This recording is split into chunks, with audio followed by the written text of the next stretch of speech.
Good evening, everybody. We are live with Matthew Marsden, as promised. How you doing, Some of you mate? may have, thank you, we're doing phenomenal. Some of you may have seen Matthew on Coronation Street. Some of you may have seen him in Black Hawk Down. Some of you may have seen him in Rambo, even. And Matthew went from the UK, wasn't handed all this on a silver platter, worked his ass off in multiple jobs.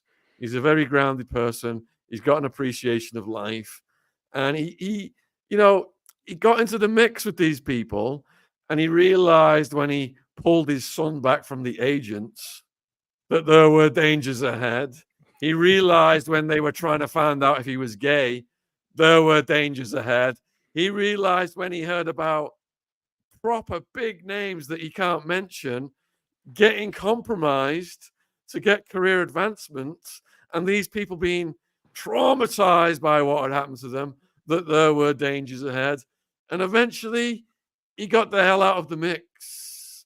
So we've got a unique opportunity this evening to ask questions from someone who's been there, who's rubbed shoulders with these people, who's been to awards ceremonies. He's acted with the biggest names in Hollywood. He's been to after parties. You've got a unique opportunity to draw upon Matthew's experience. And if you want to draw upon hours and hours of his content, and you'll get to see his lovely dog, go and subscribe to his channel.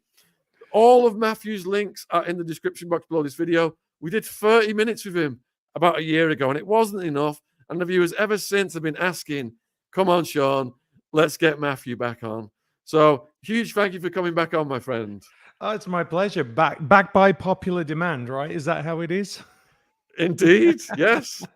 And then some, because this Diddy case has magnified interest in what's really going on in Hollywood and at the top of music, because it seems that all of these people that people have worshipped for so many years, decades, that their backstories are completely fake. Yeah. But not only that, a lot of them are doing really evil stuff, or they've had evil stuff done to them. They've been compromised to get to where they are.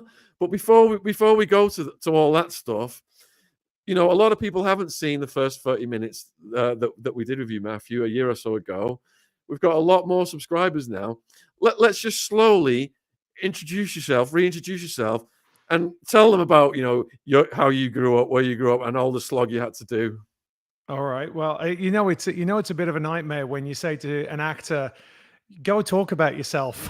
I'm like, you asked for it. You asked for it. All right. So I was raised in, as you will be familiar with, a working class background in the UK on a council estate, as they, I guess the closest you could get to it in the USA would be like the projects, I think. So I grew up. I always say I grew up in Mordor, right, which is where the Black Country in the Midlands, which is where Tolkien based Mordor on. Grew up there, single parent. Always dreamt of bigger things. I think, my head was in the clouds a little bit. And as it turned out, I was pretty good at memorizing things. And, lucky for me, I was pretty good at acting. So I got myself into the National Youth Theatre when I was around 14, 15 years old, which is kind of like, the premier youth theatre in the world. And that kind of like helped open a few doors for me. Went on and I got I went to do a degree in performing arts at Middlesex University. And in the meantime, I managed to get myself an agent. And then the first job I ever did was Emmerdale, which is, it was probably the third biggest show on television back then. Left there after a few months and eventually got into a show called Coronation Street. After Coronation Street, or while I was in Coronation Street, I won the Best Newcomer Award at National Television Awards, which was awesome. But I always wanted to test myself in the United States, right? You always kind of like want to push yourself to be as good as you can be. And I never really saw myself as, should I say I saw myself as an actor rather than like someone who is a soap star. So after 1 year, getting the award, I had a little bit of a music career. What a lot of people don't realize, Sean, is that I was actually offered a recording deal before I was even in Coronation Street or before I was in Emmerdale, but I turned it down. And so I did that for a little while. And then after a year or so, I went back into acting, and I did a movie with Michael Caine. And that really blew things up for me because he was up for an Oscar in Cider House Rules. And so everyone was like, who's this kid? Kid back then, I was 26, I think. There was this kid acting with Michael Caine. And then a couple of managers flew over to see me in London. And I signed with one and went over. And then the first movie I got was Black Hawk Down.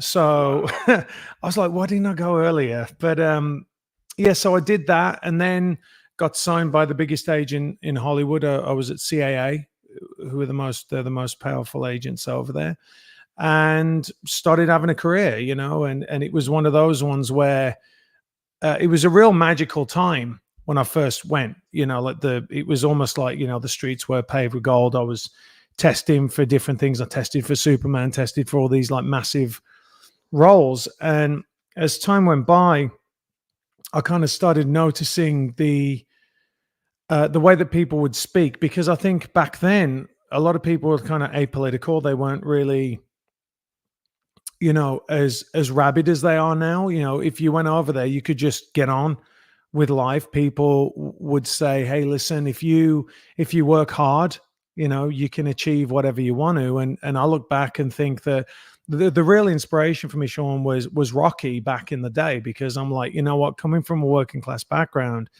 I didn't have the opportunities I think that a lot of people did, but I was like, if I can work hard enough and outwork other people, and that's been my whole thing, my mantra through my whole life, is that, whatever I lack in talent or ability, I'll make up for it with hard work. And then, 20 odd years later, I saved Stallone's life in Rambo. And so that was, it's been quite amazing. But I did see a turn. There was a rather nasty article written about me just because I went to a meeting to raise money for family-friendly movies. And then I was like, hang on a second, what is going on here? Like, why these people that I'm with, as I got more kind of like politically savvy, I was like, hang on a second, like, you can't come out and talk about anything other than what they want to talk about, right? Or you get shut down. And I started seeing it behind the scenes, how nasty people were, how they would talk about other people, certainly like as what they termed as the flyover states. And I really hated that. I really hated that kind of diminishing, because those are my people, right? Like, my grandmother was clean toilets for a living. My mom was a cleaner, from very, very modest background. And I looked, I'm like, hang on a second, you're talking about my people. I never saw myself as part of Hollywood. I always saw myself as someone, again, that was just acting. I was just doing my job. And then, as you said, I started seeing a few things. I'm like, hang on a minute. And you kind of conditioned, I think, through the process to think that it's normal, the way that they behave. And I was always like, hang on a minute. No, that's pushing against me. And as I kind of like grew up, I guess, I started going, hang on a second. No, I'm not accepting this. I'm not accepting the way that you're talking about people. I'm not accepting these roles that are coming to me, that you're telling me that are good for my career. And as you said, I started like extracting myself from those situations. And when you start saying, no, I'm not doing this, all of a sudden you're outside of the bubble, right? Like, you're not playing game, and they don't like that. And so the natural progression of that for them is to ostracize you and push you out. And that's what happened. That's a great intro, Matthew. Appreciate that. Let's go over this all more slowly, and we'll go back to what you said at the very beginning. Then, you're coming from this area of the UK where it's the grind, isn't it? So, getting into drama, then, were you picked on by the Council of State ruffians? Oh, well, yeah. I mean, it's a natural progression, right? You're from a working class background. The funny thing is I always wanted to do it. And I think that a lot of my friends actually went off and did other jobs. Like, one of my closest friends I've been friends with for years and years and years, he ended up in the army. He's a Grenadier Guard. And other people got into trouble, you know what I mean? And I kind of like, just I don't know why it was kind of weird. Like I said, I had this, like, I was very myopic with what I wanted to do. I was like, I'm going to do this. I'm at least going to give it my best shot. And so, I mean, I did the first cover of a magazine when I was 16 years old. I did just 17, and someone put me in for a modeling competition back then, and I was like, okay, and I managed to become a finalist in it. So I knew that I was going to move down to London. And then a year later, I did the clothes show. Again, it was another modeling competition, and I was 17, and I was the youngest person there. And I moved down to London then. So, I mean, I was mercilessly mocked, and told constantly that I wouldn't do it, that I wouldn't make it. That, I remember I worked as a butcher's in the indoor market in West Bromwich, and every single day that I worked there, they would take the mickey out of me. And then it was funny because years later, someone came up to me and they were like, "Hey, this guy was a butcher you used to work for. You're good friends with him, right?" I mean, the guys that mocked me every day. Yeah, like, and I mean, it is what it is. I mean, I understand, when you say you're going to go for something that's kind of like outlandish and something that most people never achieve, and that's why it kind of hardens you. So, when I get criticized now, it's just like I have rhino thick skin. It doesn't really bother me at all, because, as when you come from nothing and you achieve something, you're not I mean, I don't want to go back to it, but I'm in the zone. You know what I mean? Like, the fact that I'm living in America, the fact that I've done what I've done, I'm already batting 1,000 for what I ever thought of myself. And I think that if you don't believe it, if you don't believe the BS, then it really grounds you. So I've always got that to go back to. And what's really great is when I go back home and I see my people, they know that I haven't changed, right? It hasn't changed me in any way, shape, or form going on these things. And I think that, whether money or fame, people say, well, does it change people? And I don't think it does. I think what it does is it amplifies whether they're assholes or not. Do you know what I mean? They're just given permission to be more like that because people don't want to tell them no. You know what I mean? Yeah. All right, so we've got almost 2,500 watching live right now, and we've actor Matthew Marsden. And if you missed the beginning, he went from Coronation Street to Black Hawk Down and Rambo, just to name drop a few. I'm going to put all of his links in the chat. We've got Twitter, we've got YouTube, we've got Instagram. They're also in the description box below this video. So please support Matthew's work. Please subscribe to his channel. He's doing tons of content over there on his YouTube, really long live streams, etc. And you get to see his lovely dog as well. Also, please put questions in the chat so that we can get them to him. We've got him for about an hour, so there's about another 45 minutes. I know we've already got about a dozen questions in already, but keep them coming in, and I'll keep logging them here, and we will work our way through them eventually. Now, there's a pertinent comment here before we get to the Hollywood stuff from Suzab Moore. Love the guests you have. Sure, this is going to worry a lot of parents letting their children into the business, scary stuff. So you said you got into the business, like modeling, just 17, whatever it was, at a record young age, and moved to London at this age. Yeah, when you're older, you realize the dangers and saw the vulnerabilities. But at that age, did you feel vulnerable, or were you just so excited to be going down that path? Yeah, I mean, I look back and I'm like, what? You know what I mean? Like, how I managed to navigate through it, it was just pure luck. It wasn't any kind of savvy. I think I was a little bit naive back then, and maybe, I mean, I'm a big guy, right? So I feel that perhaps that saved me from being taken advantage of, because when you're physically a little bit bigger, then people tend to go, "Oh, I'm not going to go there with that person." But I also think, it's, we start sounding like old farts, Sean, but it was a different time. I think that it was a lot more innocent. Although I did certainly miss a few, I dodge a few bullets, you know what I mean, back then. And certainly as I went through my career, I did, and I Right, knew when stop, I was. stop. You got to describe the bullets you dodged back then, please. Well, I think it's like, when someone says, "Hey," certainly when you're doing modeling, like, you should take that off, or do this, or can you come and do a shoot here, or can you come and for hook or crook, by hook or crook, somehow I kind of navigated through it. And I certainly think, Where were you then when that person said that to you? Will you take this off? well, I think that when, I mean, it happened quite a bit when you're on a photo shoot. It's because sometimes you do like test shoots as well, which is where you wanted to get pictures for your portfolio. Because you got to remember, Sean, I had no way of funding myself. I couldn't go to my mom, so I had to go out and I had to earn. And because I had the opportunity to earn doing modeling, I'm like, well, why wouldn't I do that? Why wouldn't I go and do that?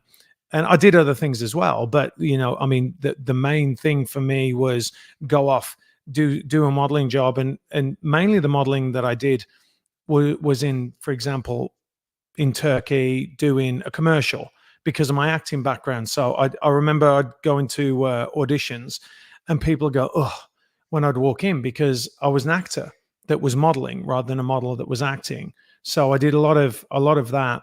But yeah, no, I mean, I'd be asked, can you wear this, or would you mind taking that off, or do you want to do this shoot? I'm doing a shoot here. You want to come around to my house later and do the shoot? And you'd be like, no, no. But a lot of times, I think that we were, in those instances, actually protected by our agents back then, because they would tell you, like, do not do that. You are not doing that. And there was a protocol, where it was more of that, like they would say, because if you think about money, right, like as far as where money was concerned, they always wanted you to go through them. Your agents always wanted you to go through them so they could monitor what was going on. And I think, like, in hindsight, for me, I was very, like, a very straight-laced person. So I'd say, no, you got to go through my agent. And that continued through as an actor as well. I'd never kind of like moonlight.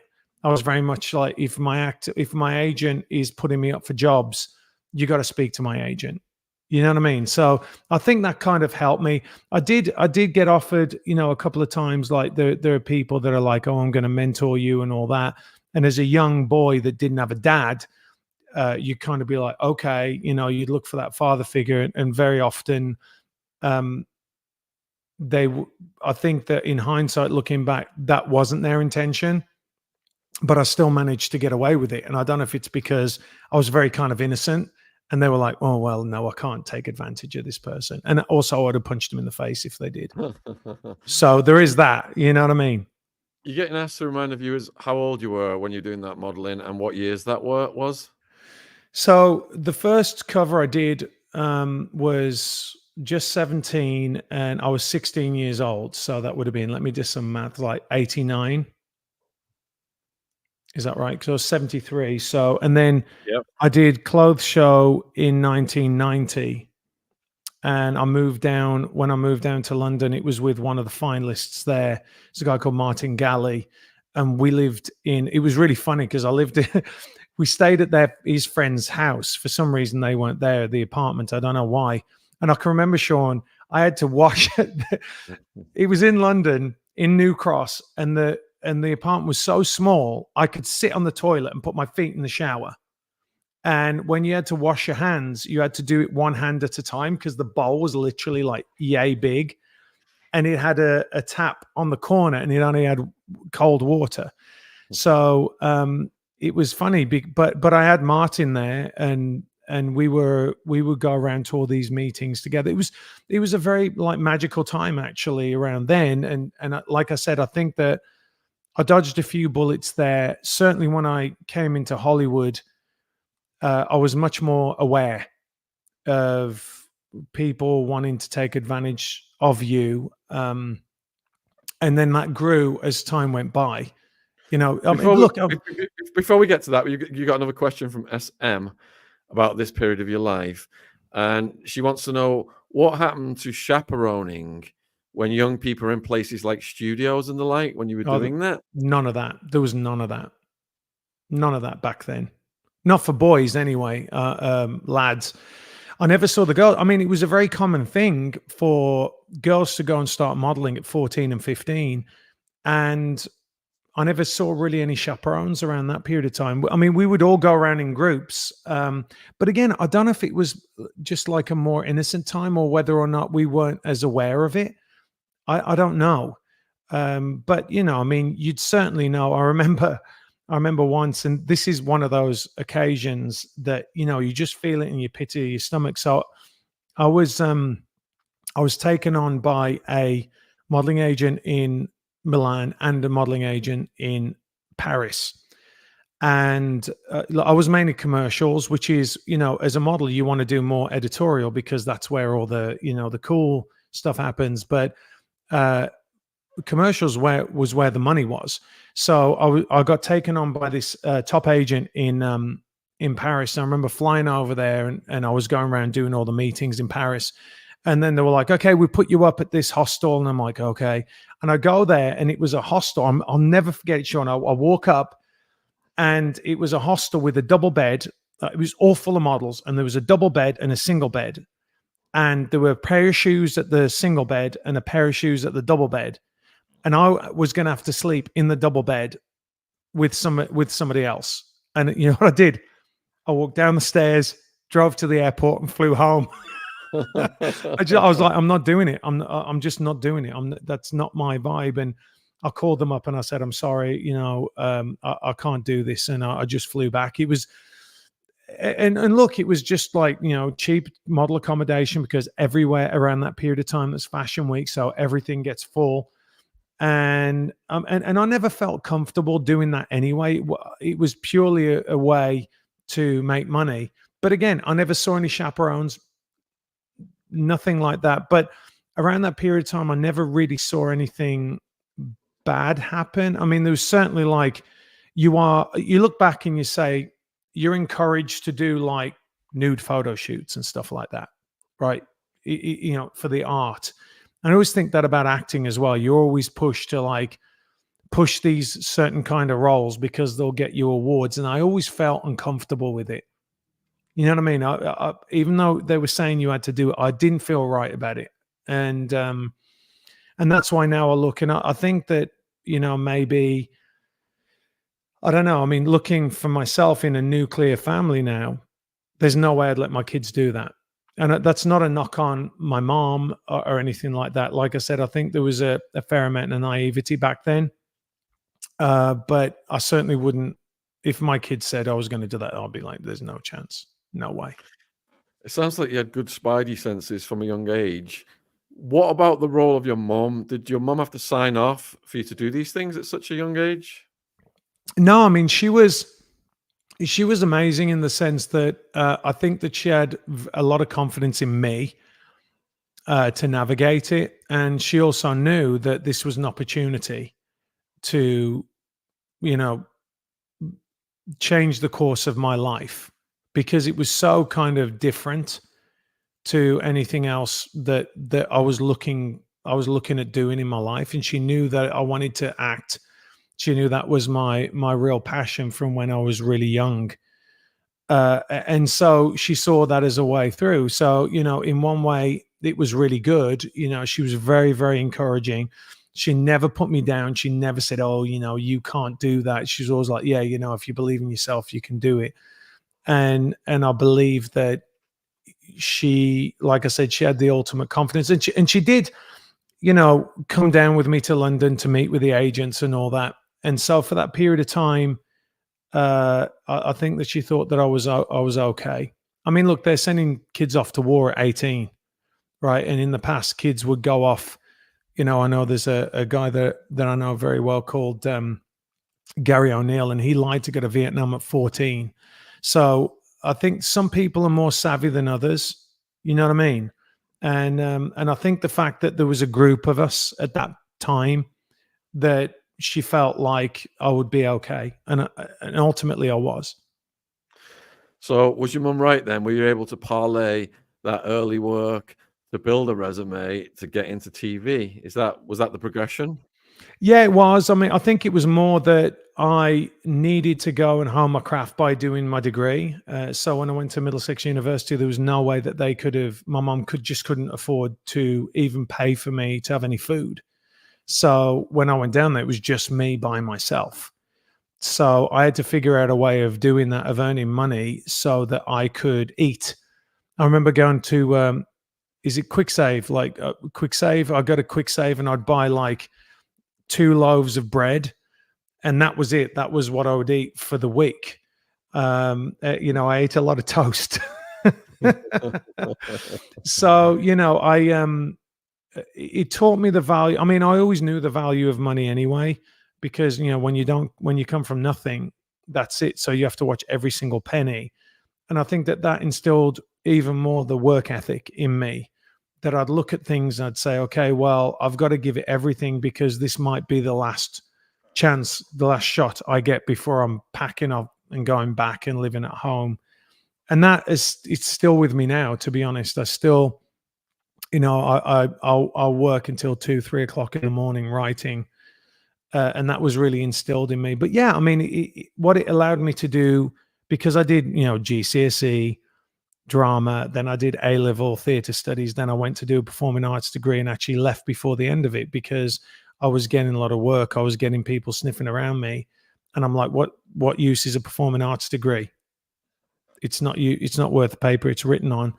It's all about, you know, because back then you couldn't really get a degree from RADA or Lambda. It was just, you know, you go to drama school. And so I was like, okay, I'm in the same boat as anyone else. So I need to take the opportunity when it comes. And that's what I did. How did your first TV opportunity come about? It's a great, you know what? I've never been asked that. That's a really great question. So I was making money doing commercials, and I got an agent from that because the casting director said, hey, I think there's this agency that would be right for you. And I signed with them. And then pretty much the first audition I had was Emmerdale. And I went in there and I think I was 23, and that was it. I got it. And my friend John Stagg, who was the publicist, you know, I eventually became friends with him at Emmerdale. He really, really pushed for me. I know that, and I'm very grateful to him for that. He told me afterwards, and that was it. And I was actually terrified when I went on set. I remember going on there, and there's what's the name of the wall pack, right? So my first scene was actually outside the wall pack, right? And they said to me, all right, well, you've got to have a pint. And for those of you that don't know, like the pints there are like really, really watered down shandy, right? So you'll see them and it has the color and the appearance of beer, but it's not. Well, I'm a Guinness drinker. So I said, I'll have a pint of Guinness, because I'm like, if I'm going to drink it in the scene, well, I'm going to drink it in the scene. But you got to keep drinking it, right? So I come out and I'll never forget it, Sean, there was a coach full of people that turned up. And I'm like, okay, all right, because I was nervous. You know, you don't want to mess up, and so I drank half the pint, and they were like, "All right, going again," and I was like, "Oh no!" So they filled up the pint again. So I drank another half pint. Going again, I'm like, "Oh no, I've made a mistake." You know what I mean? And I was getting drunk on set, and I was like, "Oh no!" But anyway, I mean, I kind of got through it. I did my little arc on the show, which was great. And that was my first idea of fame. And you got to remember, back then, I think for Emmerdale got like 13 million people watching it, which was massive. So I went from being unknown to kind of known with a little arc on it. And then when I got Coronation Street, it was just like overnight, couldn't walk down the street anymore. It was insane. Wow. Yeah. So you said you were 23 for Emmerdale. I mean, how does that feel to land that job at that age? I think that I never take anything for granted. So when I get it, the moment I get it, I'm kind of like, I've got to work hard to keep it, and then I've got to work hard to get the next gig. So that's all I was thinking about. For me, it was survival. I never really went like, yes, I'm here, and that's why, when I got Coronation Street, it was the same thing. I was just like, okay, I'm coming into an established show, and I got to do my best. I got to put my best foot forward. And then I got the award, the National Television Awards, and I didn't think I was going to get it because I'd only been in it a little period of time. And then I was like, all right, I've done it. I've done very well on this. Now I want to move on and do something else before I kind of get too comfortable, like enjoy the money, and enjoy everything that comes with it. Because back then, it was a massive show. 19 million people used to watch it. And I played soccer at Wembley. I played at Main Road. So you start getting all these things, these nice things. Flying places in helicopters, doing this, and I was like, I need to move on, else I'm just going to sit here and I'm gonna, like many people do, stay in the show, and that wasn't what I wanted to do. I wanted to prove to myself that I could hang with the best and push myself as best as I could. So the top actors then in Coronation Street and Emmerdale, were they nice people who mentored you, or were they egomaniacs? They were nice people. They really were nice people. I mean, I remember, I guess on Coronation Street, like one of my longtime friends now, Charlie Lawson, and people don't realize, like, these are very, very good actors. They're very, very good to be able to turn up, get the lines. Like when you move on to movies, it's easy. You'll have a scene and you'll have the entire day to do one scene. And on Coronation Street, you're hitting 4 or 5 scenes a day sometimes. So, I mean, I look back then, I was on around the same time as Denise Welsh, who has been a lifelong friend of mine now. Amazing. Sally Dinover, Tina Hobley, who I hope I'm not missing anyone out there, but, just really, really terrific, solid people. I wouldn't say they mentored me because they're kind of like, hey, man, you're here. You're good enough. I remember, what's his name? Baldwin. I don't know if it's his character or that's how long it's been now, but he was really sweet. He came over to me and he was like, hey, listen, Matt, this is, if you want to get a car, this is what you've got to do because you start making money now. And he did. He came over to me and he was really sweet. And Brian Park, who was the producer, when I went up to him and I said, I'm leaving, he said, Matt, I think you should stay another year, like to solidify, your presence in the UK. And in one way, he was right, because if I hadn't have gone off and had the career that I'd had, then, I'd probably go, well, why didn't I stay for one more year and done what like Michelle Keegan had done, or, one of those other people, and built or Tamsin Outhwaite, what she did on EastEnders is build a resume so then she can go off and have her own show. But I was like, I want to do movies and then I want to go to Hollywood. And everyone's like, sure. Nobody's done it from Coronation Street. So I did. So what was the game plan to transition from Coronation Street to Hollywood? You think I had a game plan? No, that's funny. No, I was just like, I'm leaving because I don't want to get typecast, and I'll see how it goes. I mean, it was literally that, and I felt like I'd kind of shown a little bit of what I could do. And then when the next movie I got was with Michael Caine, opposite him. And I'd trained as a boxer for a year before. I saw that the role was coming up. So I went and called my buddy Richie Woodall up and I was like, hey, I need to learn how to be a really good boxer. And so I trained with him. And then when the opportunity arose that I could go and work with Michael, and I met with the director and he said, so can you fight? And I said, I'll fight anyone for this role. Like, put me in the ring with them and I'll do it. And he was like, all right, we'll come and watch you train. And I used to, it's kind of funny actually, because Richie trained in a power station in Telford, and it was literally a spit and sawdust gym where you go in there, and me and Richie would train there, and I got the gig. And then from there, people started going, hang on a minute, who is this person? And I was auditioning for Star Wars. They were doing the Star Wars auditions at that point. And so I got called back like 4 or 5 times for that. And so because I was, moving up the ranks in whatever they were going to do, I don't know eventually how they broke it down, but I couldn't do the last audition, because back then, it's not like now, right? I know it sounds silly, but you would have to like film yourself on a mini DV camera. You'd have to put the tape, and send it by FedEx over to LA. And I was shooting at 3:00 in the morning, and I was knackered, and I just couldn't do it. And I missed out on the last round. But a few agents had, through Robin Gerland, who was the casting director, they were like, hey, you should see this kid. He's their words, not mine. He's pretty good. And they came over, and then I signed with one of them, and that was it. And then they were like, okay, we want you to come over to LA. I said, okay, I'll see you next week, which is what I told you last time. They were like, yeah, whatever. Brits always say that. And I went, and then within 2 weeks, I got Black Hawk Down. So that was kind of crazy. Yeah. All right, we've got almost 4,000 watching live. We're with Matthew Marsden. I'm going to put all of his links in the chat. You've got Twitter, we've got his YouTube, we've got his Instagram. Please support and follow his work. And there's tons of content on his channel. He's live streaming now, and he's doing regular videos.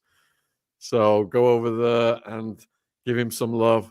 All right, if you've just joined us, we're talking about Matthew's trajectory from his humble origin, getting into acting, modeling, drama in the UK, and now he's taking the leap, still in his 20s, I believe, over to Hollywood. What was it like arriving? How do you establish yourself there? Find a place to live, etc. It was amazing. I remember getting off the plane. It was 2000, so it was, pre 9/11. And so I remember, I got off the plane, and I got a Mustang convertible I rented, and I was like, oh, I'm here. And I stayed on Sunset Boulevard, and it was just amazing. I remember the first meeting I went into, which was with my manager, and I walk in there, and in the lobby, Famke Janssen was sitting there, from X-Men. Like, she was sitting there, and then there were all these people walking in and out. And I was like, what is going on in my life? I mean, because I think that for me, it's just a job, right? It's a job, and I never get carried away with it. I never believe what anyone said. I mean, I never believed the hype. But so anyway, I started meeting with people. I got an amazing response, of course. And then I get a call one day, and they're like, hey, listen, you're going to go meet with Ridley Scott and Jerry Bruckheimer tomorrow. And I was like, you are what? Because, I mean, I love Bad Boys. I love, those movies. And I loved all Ridley's movies. And so I went in there, and next thing I know, I'm sitting there opposite Ridley Scott and Jerry Bruckheimer. And you get to a level where you don't have to audition. So I was just talking to them, and they were feeling me out. And then I remember coming back home, and it was like they say they've put a pin in you, right? So that means that they're blocking you out, that potentially you've got this job. And then I remember it was like midnight, and my mom was in bed, and my agent called me, and they were like, hey, listen, you got it. You got Black Hawk Down. So I had a bottle of champagne in the fridge, and I went and I got it, and I drove around to my mom's and knocked on the door, and I went, I've done it. I've got my first Hollywood movie. And so I ticked off. So then, so that was 2000. So 27. Wow. Did you party at this point? Did you go out and celebrate, or did you stay grounded? No, I mean, I was like, I've got it. But then it's like, okay, what's next? Right? You got to work hard. You got to start being focused on what's next. And that's always been my work ethic. It's always been like, okay, you got it, but you haven't done it yet. So, you got to go on there, and you got to you've got to prove yourself. And I was the same even when I worked with Michael Caine. You know, you sit there and you're like, hang on a minute, I can't believe this is happening. Andy Serkis was in that movie as well, Frank Harper, Martin Landau in China, the first movie I did. And then all of a sudden you turn up and we're doing training in Georgia, and it's Ewan McGregor's there, and, you know, Tom Sizemore, all these other guys, Tom Hardy, and but we're all there, right? We're all in it. And then we went over to Morocco, and I did 6 months on that movie. I was in the second scene and the last scene ever to be filmed on it. So yeah, I mean, you kind of like, I don't know what's going to come. And then, you know, you go to the premiere. The premiere was kind of, that was the moment where you kind of like, hang on a minute, because we had number one, the first premiere for Black Hawk Down was in Los Angeles. It was at the Academy.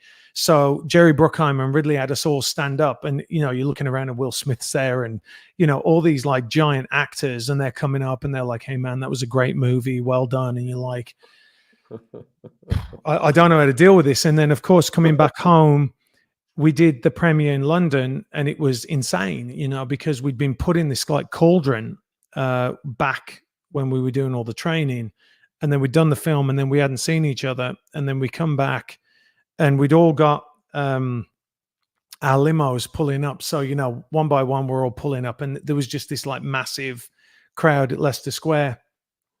And you're like, I've done it. I've done it. Like I've done. And then the movie won 2 Oscars.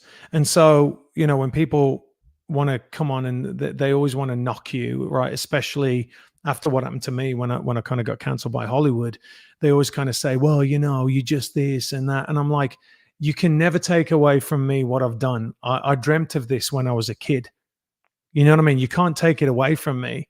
So I don't care what you have to say, you know, and those aren't the things actually, Sean, that define me as a man anyway. They're not the things that are important, but those achievements are certainly, I can look back in my life now and tick them off. And even when I moved to Dallas, I realized, like, you know, I'd got my national television award. It'd been in the box on, you know, in storage for 20 years. I got posters that I've got here on my wall now, and these ones behind that I'd never put up because, you know, I'm just like, okay, whatever. And now I realize that it's a legacy for my kids to understand where their dad had come from and what I've achieved in my life. But to tell them that those things aren't really important. Like, what matters is the content of your character and what kind of a human being you are, because all that is transitory, right? It doesn't matter in the scheme of things. If it meant something, then, you know, the guys that came out with their woke video would really mean something, and it really doesn't. So, all right. So, you know, fantastic success that you had at such an early age. How long were you active in Hollywood for? I was there until 3 years ago. Okay. So during that period of time, then, you know, you went to awards ceremonies, you went to parties, after parties, etc. And you previously said to me, you know, you've described in this interview today, you've got this spidey sense for danger. And you previously said to me that dangers were presenting themselves. For example, they were trying to find out if you were gay. You heard a story of, I think it was a very famous female actress who'd been through some things. Could you just elaborate more on the dangers, how you navigated through that, and what you heard, or what you approached? Yeah, I think that so firstly, it's important to understand like the levels that you get to. So like when you get to a certain level in Hollywood, you don't have to audition, right? They just call you up and they say, you know, come on in, we want to talk to you about this. And after, so I did Black Hawk Down, and then I did let me get this right. Then I did Helen of Troy, I believe. I did a pilot with Jerry Bruckheimer after that. And then I did Helen of Troy, and that was at the point where I was getting calls to come in and meet. And then what happens is you kind of like get offered certain jobs, and I'll be like, I don't really want to do this. And then people will say, well, why? Why don't you want to do it? Instead of just going, okay, he doesn't want to do it. They'll want a reason. And very often, like, you know, like I said, I didn't want to do. I got to the point where I was like, I don't want to do gay roles, right? I don't want to do them, right? It's not my I want to do action roles. That's what I want to do. And it's funny because a lot of actors will, for example, they won't play the villain, right? They'll say, because it tarnishes my image, right? Like I just want to be seen as the hero. That's a very common thing. And I just don't want to do those roles. That they don't. It's not attractive to me. It doesn't. It's not what I want to do, right? I want to do action roles. Because back then, this was pre-Avengers, this is pre all the superhero movies, so there was a real gap for action films. And I'd played the villain in Anacondas, and everything was going really well. But then you start they keep asking you to go into these roles, like over and over and over again. I'm like, why am I not getting asked to do other roles over and over and over again? Why is it this? And then there's this kind of pressure that, there's the joke about it that if you want to go and win an award, you've got to play like someone who's disabled or someone who's, historically been discriminated against or whatever. And I was just like, this isn't what I want to do. I just want to go and do action roles, which I ended up doing. But they certainly just kept pushing that. And I was like, I don't know why. And I remember one role I got that I got offered, or there was another one that I got asked to read for. It was so bad, like sexually explicit, that I was like, what is going on? Like, why do you keep pushing me down this route, right? And it wasn't the agents that were pushing me down that route. It was the fact that I was getting these offers from certain people, and I was just like not down with it. And then I think that if you, again, unfortunately in Hollywood, there can be a whole host of reasons why you don't take a role, right? Like I said, I don't want to play a villain. You don't play a villain. I love playing villains. That you have the most fun playing villains. And normally the best actors play villains, right? Think of Alan Rickman, played the greatest villains. And I just felt like I got questioned why. You know what I mean? A little bit more than if I just said, I don't want to play the villain. And I shouldn't have to quantify why I want to play a role or not, or I shouldn't be forced to do a role one way or the other. So there was certainly that. And then I did get asked, I think I told you this last time, I got a call late at night. And it was like one of my agents, and they're like, hey, so-and-so and so-and-so really would like to meet you. And it was an actress. And I was like, I didn't know, because I got a really big audition the next day for a massive film. And I was like, are they testing me? Right? Are they testing me because I'm going to go out partying at 12 o'clock the night before I'm meeting a massive director? Or is this an opportunity? And either way, I was looking at it and I'm like, either way, I'm going to say no. And so I said no. I was with my to-be wife. So that was one of the things that I certainly felt, because I wasn't going to the parties anymore. I kind of like, and when I say going to the parties, I don't mean Diddy parties. It was just like, hey, listen, the Maxim party's on, and do you want to go? And I'll be like, yeah, because as a single guy, why not? Right? You meet a lot of the people that you know there. And certainly in that little period of time, I went from like 2000 to 2005, that's when the Black Hawk Down guys like took over Hollywood. If you think about it, think about all the guys that popped from that film: Eric Bana, Tom Hardy, Nikolai Waldo, Bill Fichtner, like all these guys, because they went after the best young actors around. They were almost, so you'd see each other at parties. Jeremy Piven, I remember meeting Jeremy at a party. It was like a Keel's party, like oddly enough, but you just go to it because you had nothing else to do. It wasn't necessarily like a weird party. I never went to any weird parties, but when I stopped doing that because I wasn't going with my girlfriend, yeah, you kind of like, you're out of the loop a little bit. You know what I mean? Yeah, you've had quite a few follow-up questions come in on the sexualized roles, the gay stuff that they were trying to push you into. People are asking as to whether they were trying to compromise you, or at least compromise your soul, because it's like your heart has steered you in the right direction throughout all of this. And it's like these people are trying to put you in get you to do something that you want to do for their own benefits that would damage you psychologically. I don't think they think that deeply about it. I think that it's more like, if you look at the agenda that they're pushing in Hollywood, what they wanted to do was just to get the up and comers, like the ones that they felt were going to be stars, big stars.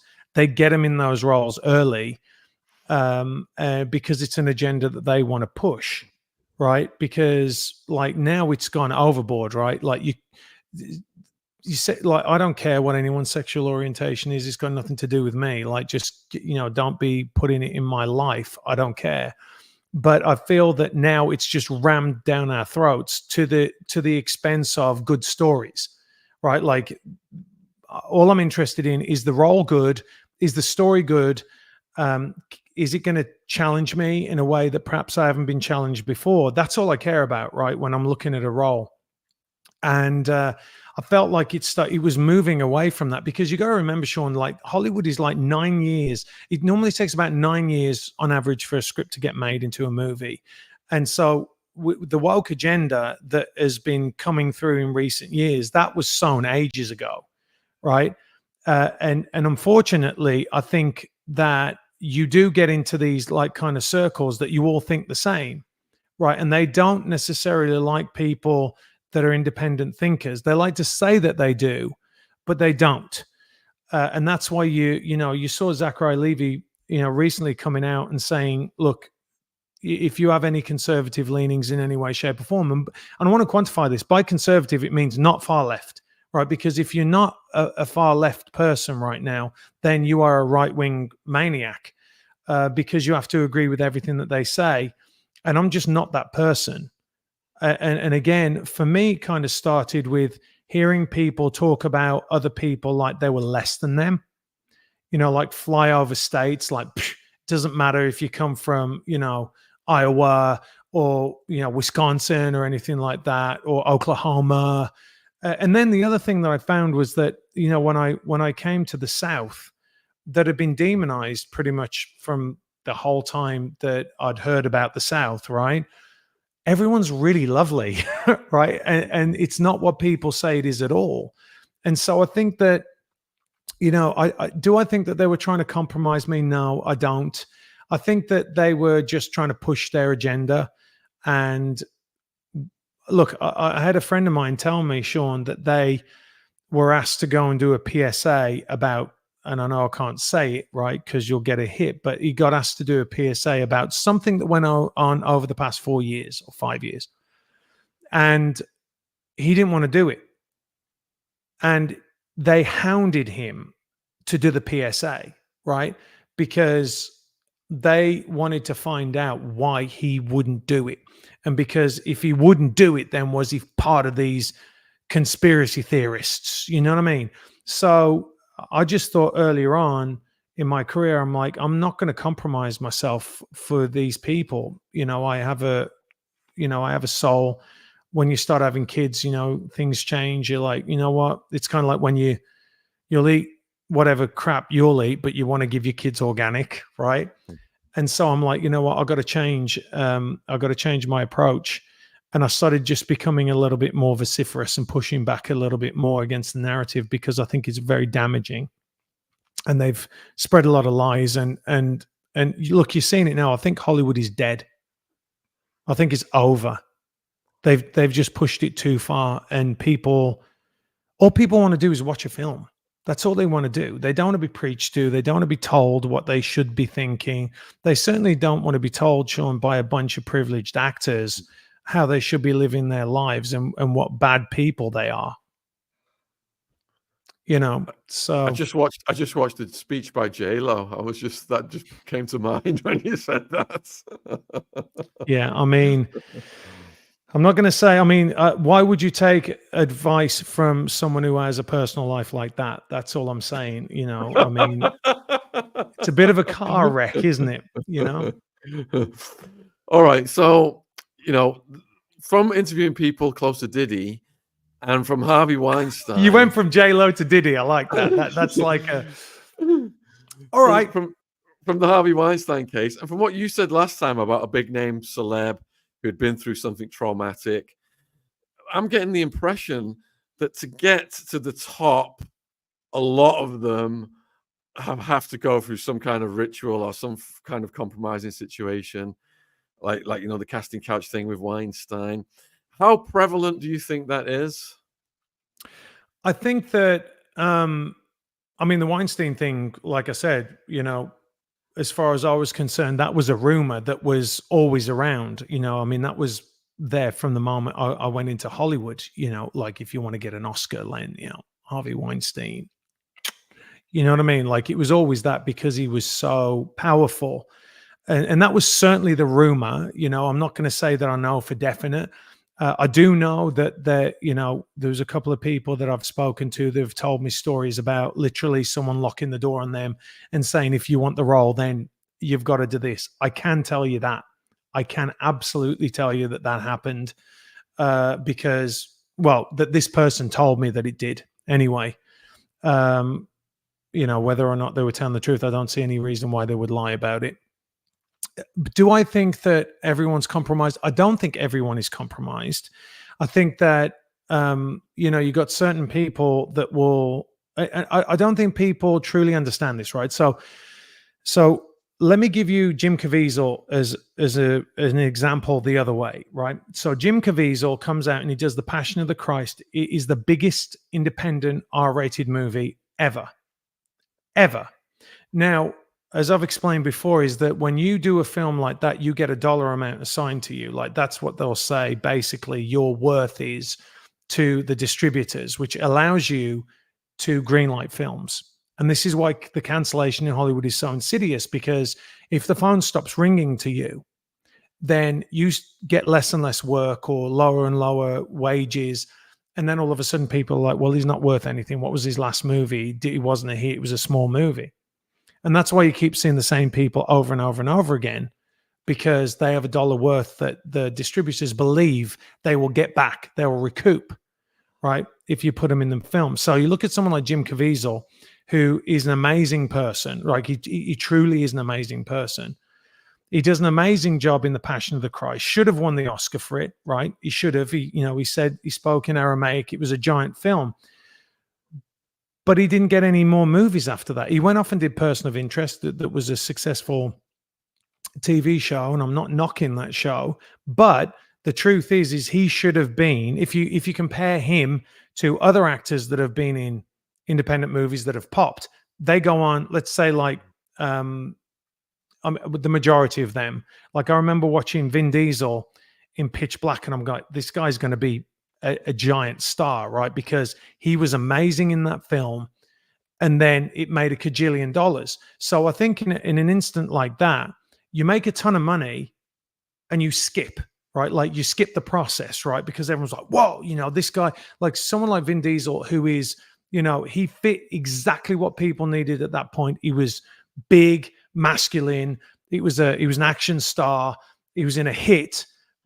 Boom, he gets there. Then he does Fast and Furious. Then he becomes a megastar. So as far as someone like him is concerned, he comes in. He did by the way, I don't know if you've ever seen his short. If people haven't seen his short, it is amazing. Like he's so smart. And a lot of people don't know he was in Saving Private Ryan. So he got a couple of things on his resume and then blew up. Same thing with Chris Pratt, right? Nobody saw Chris Pratt as becoming a giant action star, but he was great in Parks and Rec. He goes across and he leans down for Guardians of the Galaxy. I knew the beginning of that movie, I'm like, star. Just a fantastic opening, right? He killed it. And so all of a sudden he skips. But that's not the normal trajectory. Normally it's like you get another role and then a bigger role and then a little bit bigger role. And then you might have the friend role to the lead. And then you get popped, right? As you climb the ladder. So I think that you have people like Vin Diesel and you have people like Chris Pratt and a couple of others that just get a role that just boom, they go to the top. And that's just luck, good fortune, good talent, and a good slice of luck, right? Because I know this because the amount of times I've been in stuff where they go, this is going to be massive. And it just goes, oh. And there's no reason for it, right? And then, you look at what's common about this, Sean, is when people go and pitch to get financing for films, they always talk about those movies like Pitch Black, what's the other? Blair Witch Project, right? And they're the anomalies. They're not the norm. That's not the norm. And so, by the way, if there's anyone out there that's an investor and someone comes up and starts pitching you the Blair Witch Project, run away, right? Because that is just not normal, right? That's the exception, not the rule. But so a lot of other people have kind of worked their way up. Now, I'm not saying that there's the casting couch. I'm sure there is the casting couch, right? I'm pretty sure there's the casting couch. But you have to work your way up with so many people. So, for example, if I'm a conservative, right? I'm out. People know I'm a conservative, right? So if the casting director to a movie doesn't want me, they just don't tell the director that I'm free. So when the director's presented with a bunch of names, my name is not on it. And you can see this what Zachariah Levi's saying now. Like, you'll see his career, it's done, right? Like, he won't be getting any bigger movies anymore, right? And he knows it, and he said it, but he's made his money, and that's good. But the casting director will not put you into the mix. Let's just say the casting director does put you into the mix, and you have an actor that knows that you are, like, for example, supporting Trump. Done. They'll say, I'm not working with him. So there's just as much kind of like barriers to entry as there are, like, how do you work it to get up the ladder? So I think that, most certainly you look and say, well, why is it that so many celebrities are together? And it's not necessarily because they work together. It's because, and I've been to those parties, I was there and I looked around and it was star, like mega stars, right? The agents put them together because it's marketing, right? They'll put them together and then, all right, they might have a relationship. You've seen it over and over. I don't think any relationship in Hollywood lasts more than like 4 years, right? Like, maximum it's 4 years. And then they eventually come apart. And there is an element of that, Sean, that is, big stars can't go out and meet other people. It's very difficult. But there's also an element of, okay, well, this person didn't have a career until they were with this other person. And I'll let you go and look into that. But there's a lot of that, actually. So when the Hollywood agents were competing to represent your son, why did you pull him away? Because I knew that the chances of him being exploited were very high. And I also understood that I don't think you can ever really look at a child star and say that's a really well-adjusted person. I mean, if you look at them now, that it might be great at that point. And you're talking, I mean, it's very, very difficult when you have fame early and the pressure on people is just immense. I mean, you look at it like someone like Michael Jackson, right? Michael Jackson had his shirt. I remember reading this, right? He had his shirt ripped off him when he was 6 years old. Like, that is not going to end up with a well-adjusted human. And for my kids, I want them to be happy. I don't think that the fame means happiness and money doesn't mean happiness. It can help, but I think that it's about the person that you are. And I wanted my son to become a full-rounded, well-adjusted person. And I knew he's good-looking, he's very smart, and I was like, that's a potential disaster, right? Like he could be destroyed, and I could end up with a strung-out drug addict son by the age of 22. And there's not an amount of money or fame as a dad that could allow me to let that happen. Wise decision, and it does happen so often. All right, are you okay to answer some questions? Because a lot have come in for you. Yeah. All right, Nikki, who's your favorite celebrity you have met? Oh, so that's a great question. I mean, do you mean, like, let me ask you this, Sean. Is it like, do you mean your favorite celebrity, like someone you really wanted to meet or someone that you got on with very well? Let's do both. So I think George Michael was probably the one that I really wanted to meet. And did I tell you that last time? Did I tell you what happened with him? No, please do. So because I was signed with Sony Music, we all got invited. There was like myself, Enrique Iglesias, and a bunch of other people down at the Grand Hotel in Brighton. And George Michael had just had that falling out. Do you remember he had a falling out with Sony? But he'd done, ladies and gentlemen, his like compilation album. And so we're down at the Grand Hotel, and I was wearing a brand new pair of like white trainers.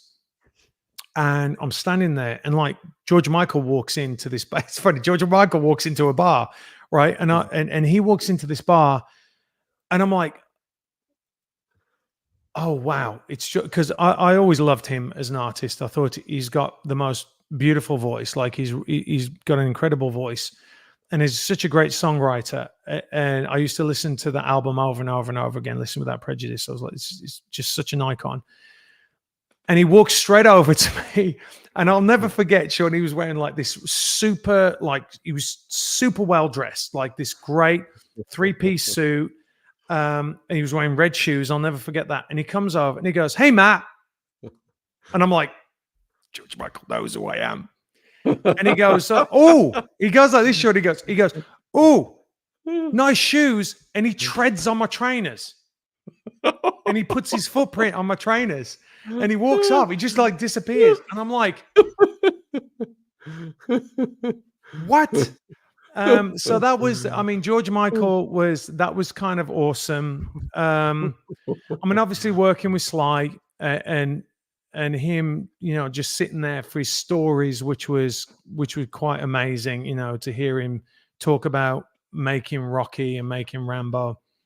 But also, it's got to be the OG. It's got to be Michael Caine, I think, because he was so humble, and he was the first kind of big actor that I worked with, and he was just an absolute gentleman from start to finish. So I think that as like a kindred spirit, I think Michael Caine was really amazing. I'll tell you one thing I did do one day, which is kind of funny. So I went to one of these parties I'm talking about, like it was a pre-Oscar party. And I'm there, and I'm looking around, and everybody's there, dude. Like everybody's there, and I'm like, I'm here, right? Like this is it. I'm in the inner circle, right, of the A-listers. And so I started having a few drinks, right? Because it's all a little bit surreal. Like I'm from West Bromwich, right? Like, and I'm there, and Madonna's there, and like, you know. And so I'd had a few, and so I walk into this house, this giant house in Beverly Hills, and I walk into the library, and I just sit down, and because I've always told myself, like, take a minute and just look around and take the moment in. Right? Like just remember it, because I've had so many moments in my life where I've just kind of gone poof and gone through it. So I sit down on this giant big bean bag. They call them love sacks. So I don't know if they have them over in the UK. It's this giant love sack. And I sit down in there, and the room's like going like this, right? And I'm like, this is unbelievable. Like, you know, that person's over there and that person's over there. And I feel this like next to me in the next beanbag. There's another beanbag. And this woman goes, "How you doing?" And I'm like, "I'm good." And we start having just a very nice conversation. She had a few as well. And I'm like, you know, it was one of those moments where I'm like, okay, I need to use the little boy's room. And I said, "Anyway, it's really nice to meet you." And she goes, "Really nice to meet you." Just like absolute super sweet. And it was Renée Zellweger. And it was just like, okay, all right, Bridget Jones.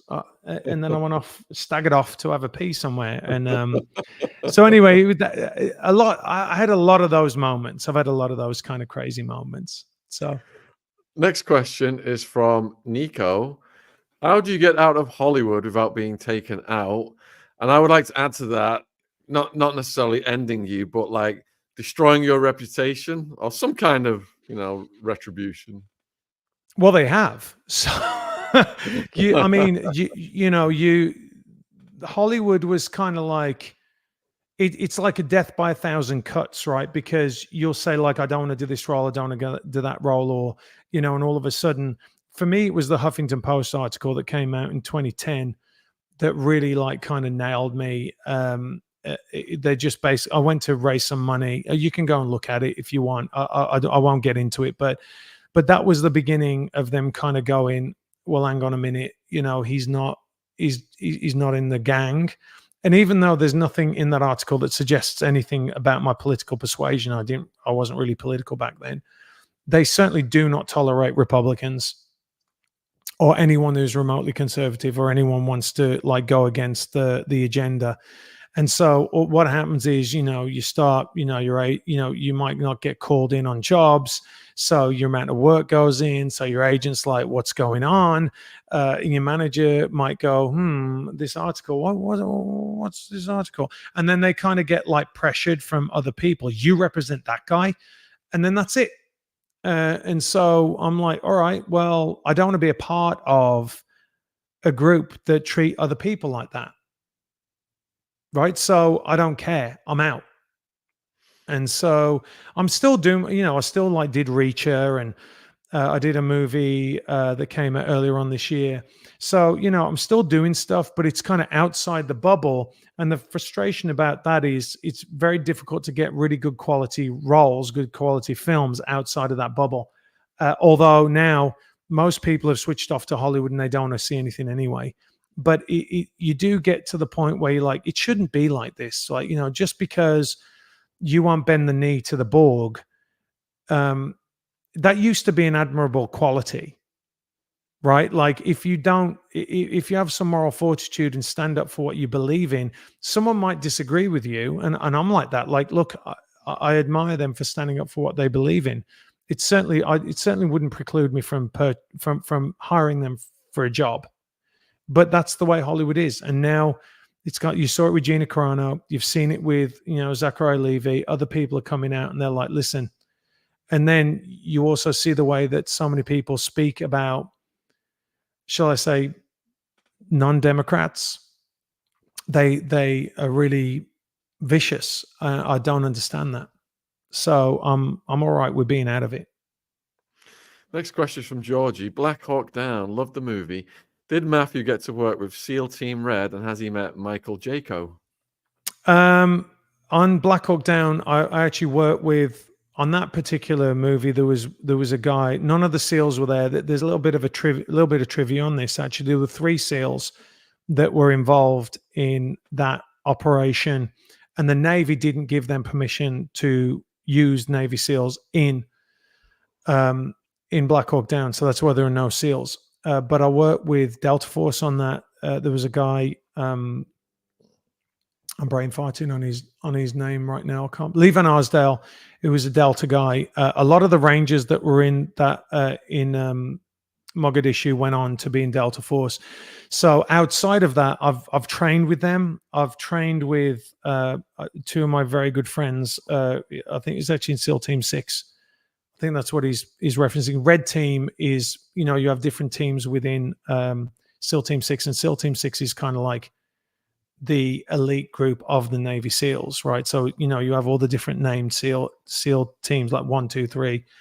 But SEAL Team 6 isn't just a regular number, right? For those that don't know, they are the elite. They're chosen from all the other SEAL team groups. And I have worked with a couple of guys. My friend Craig Sawyer, it was in SEAL Team 6. And another one of my friends called Tiny was in SEAL Team 6, was actually best friends with Rob O'Neill. So I've more worked with the Army.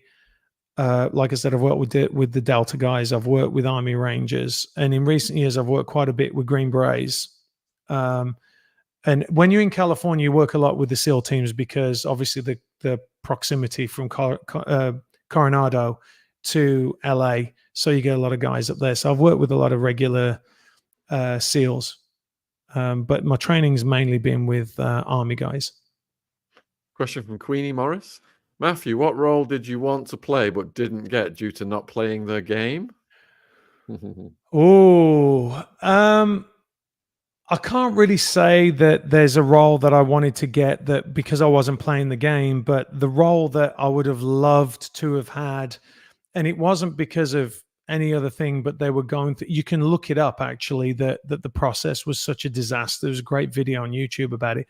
I did test for Superman, and that was something that I would love to have done back in the day. I also met with Danny Boyle on 28 Days Later, but I wasn't skinny enough on that as well. But I did meet with him on that, and that was when I was very early coming into Hollywood. And I would love to have done either of those roles. I mean, obviously Superman would have been great, but I think that they got the right guy for it later.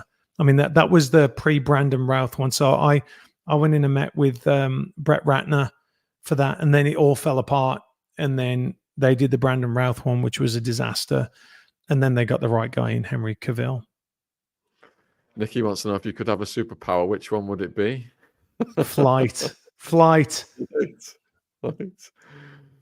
Papa Chubby, did it take the Hollywood experience for you to realize you were political, or was there a defining moment or time previous? That is an amazing question. That's a really amazing question. I think that the thing that really spurned me into understanding that I was more political, I think initially it was when I worked on Black Hawk Down. I worked with the Army Rangers, and they just loved the country so much. And I didn't know why America was so great. So after I worked with the Army Rangers, I went back and started looking into American history, reading about the Founding Fathers, what happened, great book on George Washington, and then on Thomas Jefferson. And so I'm a real, a big reader, right? So I read a lot.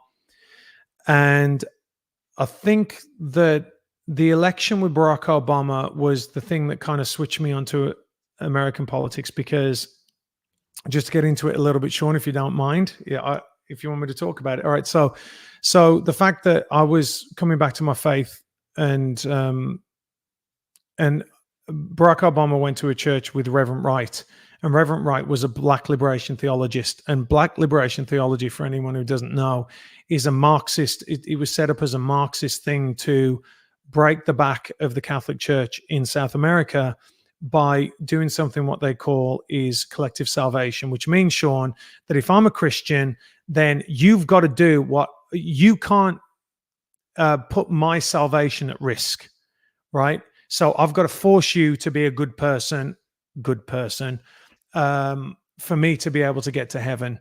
And that is what that's basically the crux of what Black liberation theology is.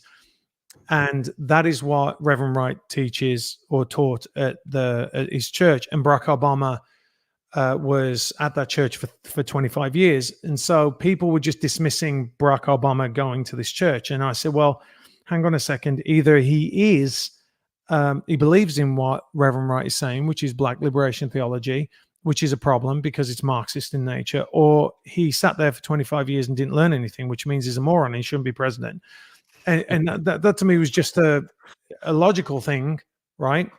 And people just kept denying it. I'm like, hang on a minute, I want to get to the bottom of this. So again, I started reading, and that was the kind of the crux of me starting going down that route, just because I felt that you couldn't ask a question about Obama and you got yelled down. And I wasn't political then at all, but I was just like, hang on a second, this doesn't make I'm a very logical person, and it didn't make sense logically. A lot of people asking if you came across Scientology in Hollywood. I did. You know what? Very funny. I can tell you, I had two experiences with Scientology where they did, I don't know if they still do, but they had a place down in Santa Monica. They had a place in, would they have in Glendale? I'm not entirely sure, but I'm trying to remember now whether it was Glendale or. But anyway, I was in line once at Six Flags, and this couple started talking to me, and they were Scientologists, and they were trying to like get me to go to their place or whatever it is to go and have the hold the things and whatever. And then I got asked twice. It's all within a space of like 2 weeks. And my girlfriend at the time had an experience with Scientology, and it freaked her out. Like, she was like, you don't understand. Like, they know what you're doing. And I'm like, no, they don't. But on 3rd Street Promenade in Santa Monica, there's a Scientology center, and I got targeted twice by them, and but I never got involved. Now I did actually. This person is going to remain nameless, but they're very, very good friends of mine. They came up to me and they were like, "Hey, have you ever thought of Scientology?" And I'm like, "No, dude, I'm Catholic." And they were like, "Oh, yeah, you can be Catholic and you can be a Scientologist." I was like, "No, you can't." And they were like, "Oh, yeah, you can." I was like, "Maybe they tell you that, but I'm telling you as a Catholic, you can't." And then they got very bent out of shape about it. And then years later, this person came back to me, and I'm very good friends with them now. And they said, "Thank you so much for saying that, because you standing up to me in that instance made me go and read about it. And I'm out." So, it's just sometimes you just got to stand up for what you know is right. So I did, but they didn't get me. I didn't do the handy things, those like, whatever they are. They didn't get me. So 2 of the most famous people involved with Scientology are Tom Cruise and John Travolta. Did you ever come across them?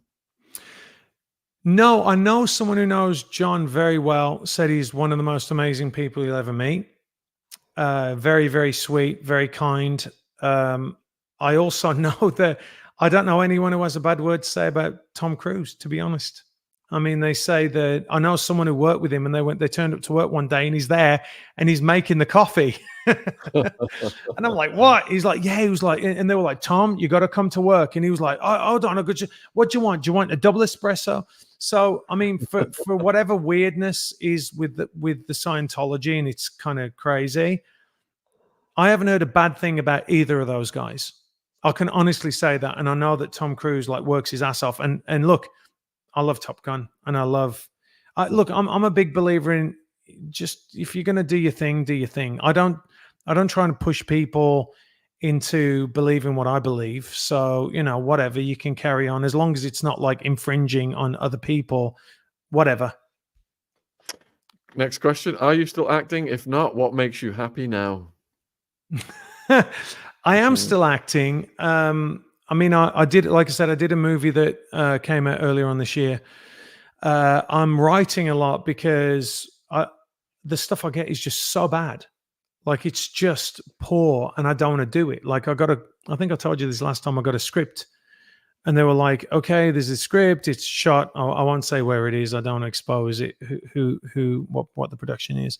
And it was like, "And are you okay with nudity and gay sex?" I was like, "No, I'm not. I don't want to be nude, and I don't want to be having gay sex with a man on screen. I just don't want to do that." And so I'm like, you know what? All right, I'm going to start writing my own stuff. The first script I ever wrote, I sold. The second one I made into a movie, which is I Am That Man, that people can watch on YouTube. And that's got like 5.4 million views. And third one went up the flagpole and nearly got greenlit by one of the biggest production companies in the world. So I'm working on something right now. I want to like help bring back sanity to films, and just make just good films that people want to watch, and movies that young people that are coming up can be in, where they don't have to compromise themselves. Just good stories. So this one's actually, believe it or not, Sean, it's a romantic comedy. And it's a lot of fun. When was the last like romantic comedy that people would go see that was just fun? And so I'm writing that. You're going to come in and be do you want a cameo in it? I'm telling you, do you want to come and have a cameo in it? A non-woke cameo. A non-woke cameo. It's just involves gay sex, Sean, and nudity. It's okay. Your fans want it. They want it. Just honestly, I'll put you in it. If you want to come and do a cameo in the movie, when it gets greenlit, I'll call you up and I'll have you in it. There you go. You've said it on a live. We're going to hold you to it, my friend. I promise you, I'll be the shot caller. So there you go. They're asking which Rambo. What was your role? I was in the fourth Rambo. What do you mean, which Rambo? The third ones were like in the 80s. I'm not that old. This was the one in. See, the problem with that movie was it was originally called John Rambo, and then they called it Rambo, and so it's not called like First Blood Part 4, right? Rambo. So it's just Rambo. So it's the fourth one. Most people think that it is the second best in the in the series. I tend to agree with them.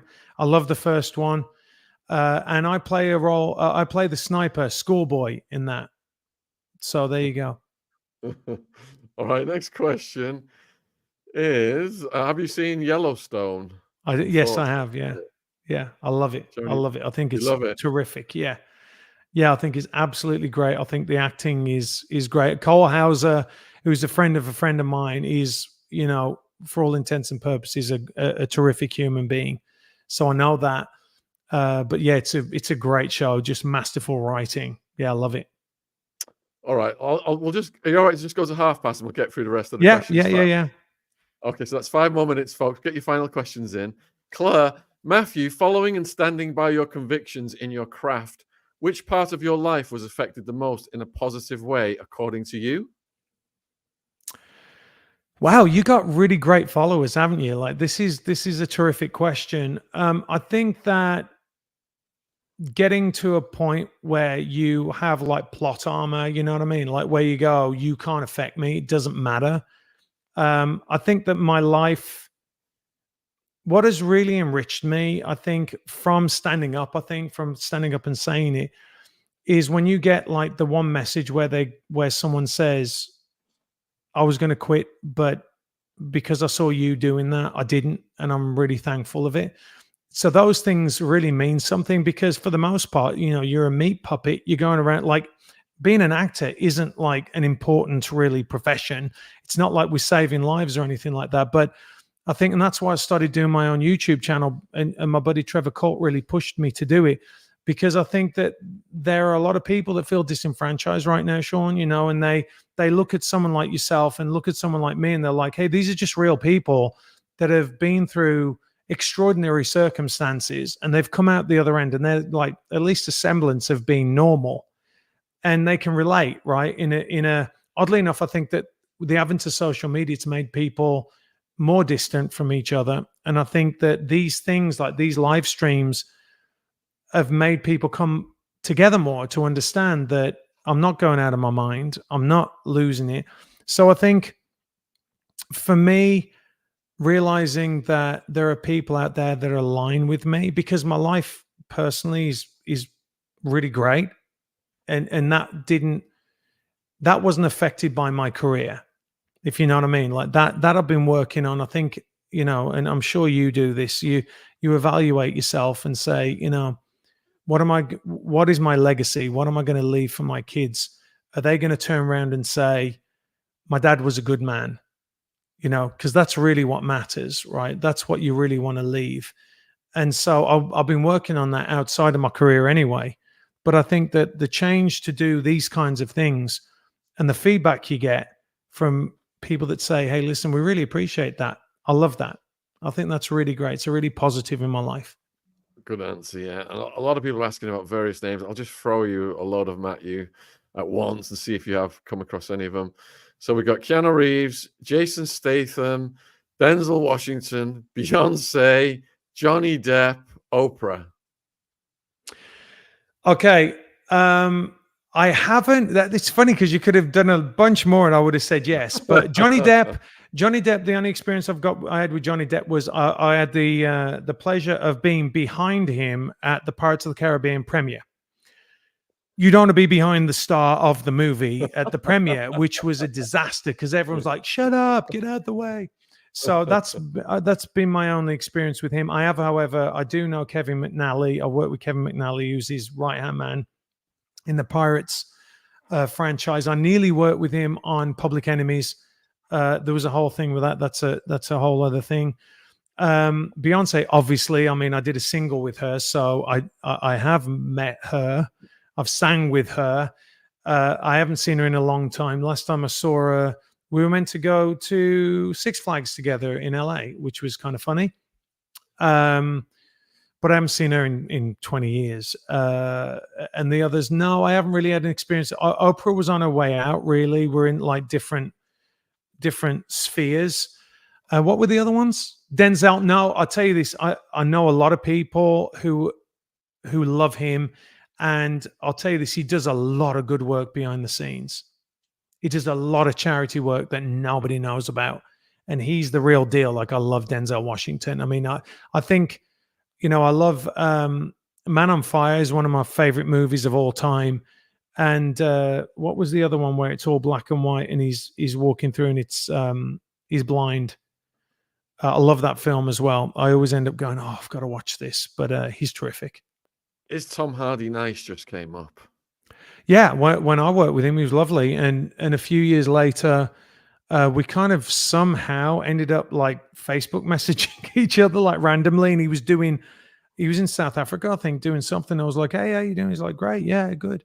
I mean, he was, you know, he's had a real up and down life, but he's always been nice to me.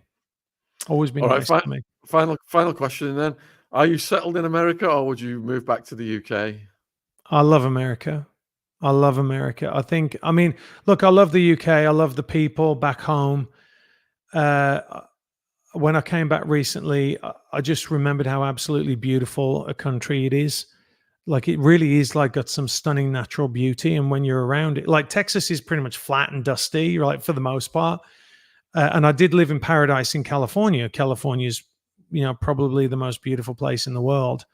But going back to England, there's nothing like, you know, going around a country pub, sitting there with it's the people that make it, right? The people that make it as well. But if I got offered the right role, I think I'd come back for a bit. But my kids are settled here, so and I love America, but I'd certainly come back if people really wanted me to do something, do a little arc on something. Yeah. Oh, lovely question to end it on. I'm going to put your links in the description box now. Is there anything you'd like to say in conclusion to the viewers? I'm just really grateful for, over the years, people supporting my career. I think that you look back, you know, as you end up being an old fart, right, Sean, you look back and you're like, you know, this has been kind of quite a ride. And I just want to show in a era where actors treat their fans and viewers with contempt. I'm just really, really grateful that people bothered to watch me when I was in Coronation Street, that it went out and bought tickets to my films. I'm just very, very grateful for everyone's support over the years. And yeah, I live in gratitude every day, Sean. I really do. That's a beautiful thing, brother. Thank you so much for spending so much time with us this evening. It's my pleasure. And viewers, all of Matthew's links are in the description box below this video. There's tons of content on his channel. He's doing lives. I know there's loads of unanswered questions. Take them over there, support his work. And I'm going to close the show, but huge thank you for coming on and hope to speak soon. Cheers. It's my pleasure, mate. Thank you very much. Thank you very much. Cheers. Bye. Bye. What a great guy. So grounded, coming from modest origins and rising to the highest ranks of these people in Hollywood. And you could see, you know, we've done loads of interviews lately and people have said, to get to the top, you've got to be compromised. You could see how they were testing him and he would not bow down to these demons. You could see various angles they were trying on him. From a child, why don't we take this off? Item of clothing off. To an adult, do this scene, do that scene. And he stood his ground, and that's what I really admire about Matthew. The way he stood his ground and navigated through it and protected his son. And when he answered that question as well, where he said, it's all about the legacy for his son, you know, having a good rep and setting that example for his son. I just find that so inspirational and so virtuous. So guys, thanks for all your questions. We'll be back tomorrow. I think we've got a guy coming on tomorrow, Infiltrated Bohemian Grove, and we'll be doing Diddy News. And thanks for tuning in and making Saturday evening such an exciting event. The chat was absolutely buzzing, and I appreciate everyone. And your questions, I've seen over and over again. All your questions might make my job a hell of a lot easier. It's all appreciated, so keep them coming.